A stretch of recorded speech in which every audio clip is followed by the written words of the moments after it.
Bonjour à toutes et à tous. Ce soir, je vais vous conter l'histoire du petit renard.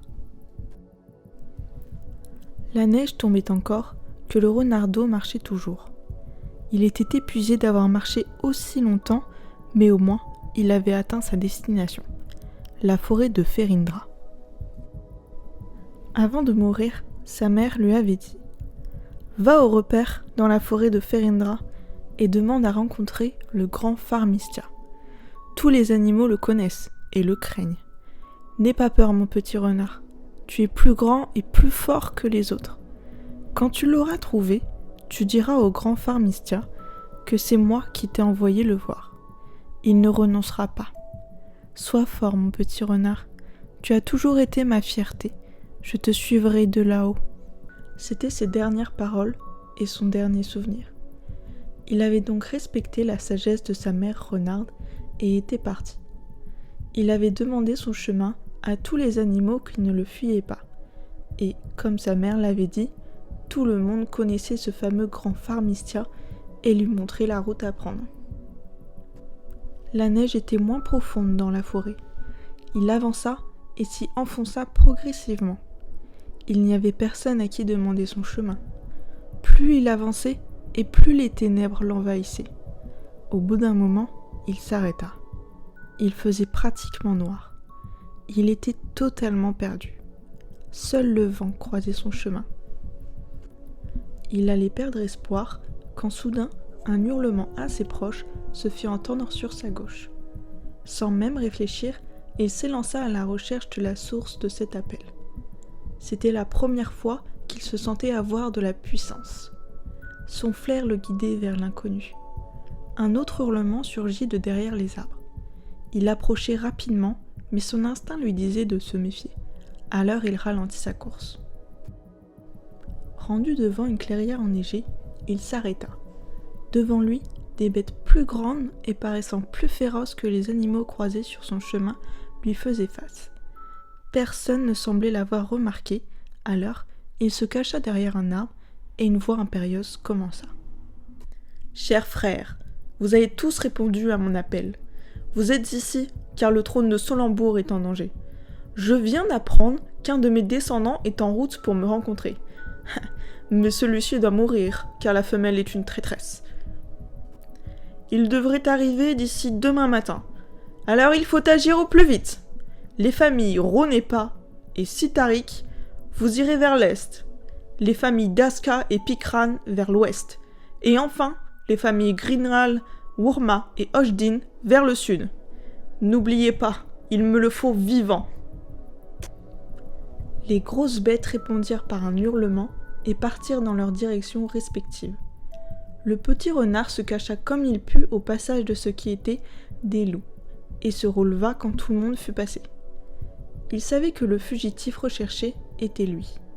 Mais le petit renard avait du courage et sortit de derrière son arbre pour avancer dans la clairière.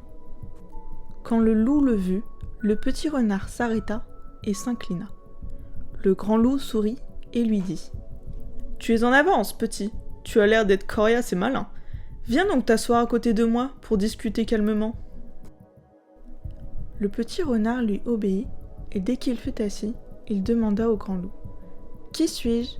Que me voulez-vous » Le grand loup rigola fortement, et quand il eut fini, lui répondit « Ne le sais-tu pas ? Tu es l'un de mes descendants, le petit dernier non désiré. Ta mère était une renarde, et elle s'était déguisée en louve pour me séduire. Je n'ai su que c'était une renarde que le jour où elle est partie, car l'une de mes prétendantes l'avait vue se changer et partir le plus rapidement possible hors de la forêt. Bref, si tu veux savoir, j'ai 3 autres descendants qui attendent le trône. Mais il n'y en a qu'un qui est en âge de prendre le pouvoir. » Le grand loup se leva et vint mettre ses crocs juste devant le petit renard. D'un air intimidant, le grand loup lui murmura « C'est toi. » Il prit une pose de roi et déclara « Car ton grand frère est mort de mes griffes et mes crocs. » Le petit renard n'eut pas peur des menaces de son père et ajouta simplement « Si vous avez tué mon frère, c'est que vous n'avez pas de cœur. Si vous me faites rechercher par vos pantins, c'est que vous êtes un lâche. Et si vous menacez votre fils, c'est que vous avez peur de perdre le pouvoir et de mourir. Je ne veux pas de votre pouvoir, mais je ne veux pas non plus que vous traumatisez tous les habitants de la forêt. J'ai croisé beaucoup d'animaux apeurés sur le chemin pour vous rejoindre, et ceux qui avaient le courage de me parler avaient peur et guettaient tous mes faits et gestes. Je pensais les loups plus nobles que ça.